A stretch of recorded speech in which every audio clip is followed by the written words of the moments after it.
የማቴዎስ ወንጌል ምዕራፍ 1 የዳዊት ልጅ የአብርሃም ልጅ የኢየሱስ ክርስቶስ የትውልድ መጽሐፍ። አብርሃም ይስሐቅን ወለደ፣ ይስሐቅም ያዕቆብን ወለደ፣ ያዕቆብም ይሁዳንና የእርሱን ወንድሞች ወለደ። ይሁዳም ፋሬስንና ዛራን ከትዕማር ወለደ። ፋሬስም ኤስሮምን ወለደ፣ ኤስሮምም አራምን ወለደ። አራምም አሚናዳብን ወለደ፣ አሚናዳብም ነአሶንን ወለደ። ነአሶንም ሰልሞንን ወለደ፣ ሰልሞንም ከራኬብ ቦዔዝን ወለደ። ቦዔዝም ከሩት ኢዮቤድን ወለደ፣ ኢዮቤድም እሴይን ወለደ። እሴይም ንጉሥ ዳዊትን ወለደ፣ ንጉሥ ዳዊትም ከኦርዮን ሚስት ሰሎሞንን ወለደ። ሰሎሞንም ሮብዓምን ወለደ፣ ሮብዓምም አብያን ወለደ። አብያን አሳፍን ወለደ፣ አሳፍም ዮሳፍጥን ወለደ።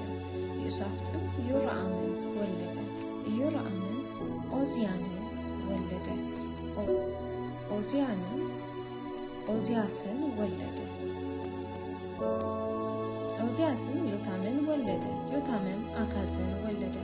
አካዝም ሕዝቅያስን ወለደ፣ ሕዝቅያስም ምናሴን ወለደ። ምናሴም አሞጽን ወለደ፣ አሞጽም ኢዮስያስን ወለደ። ኢዮስያስም በባቢሎን ስደት ጊዜ ኢኮንያንንና ወንድሞቹን ወለደ። ከባቢሎን ስደት በኋላ ኢኮንያን ሰላትያልን ወለደ። ሰላትያልም ዘሩባቤልን ወለደ። ዘሩባቤልም አብዩድን ወለደ። አብዩድም ኤልያቄምን ወለደ። ኤልያቄምም አዛርን ወለደ።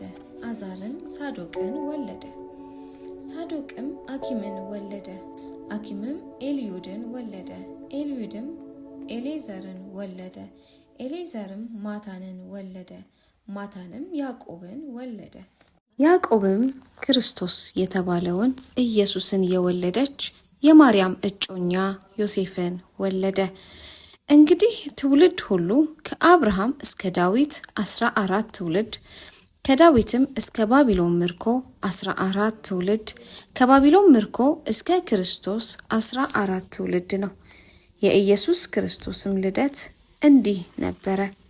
እናቱ ማርያም ለዮሴፍ በታጨች ጊዜ ሳይገናኙ ከመንፈስ ቅዱስ ጸንሳ ተገኘች።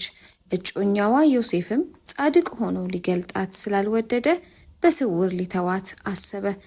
እርሱ ግን ይህንን ሲያስብ እነሆ የጌታ መልአክ በሕልም ታየው፣ እንዲህም አለ፣ የዳዊት ልጅ ዮሴፍ ሆይ ከእርሷ የተጸነሰው ከመንፈስ ቅዱስ ነውና እጮኛህን ማርያምን ለመውሰድ አትፍራ፣ ልጅም ትወልዳለች፣ እርሱም ሕዝቡን ከኃጢአታቸው ያድናቸዋልና ስሙን ኢየሱስ ትለዋለህ።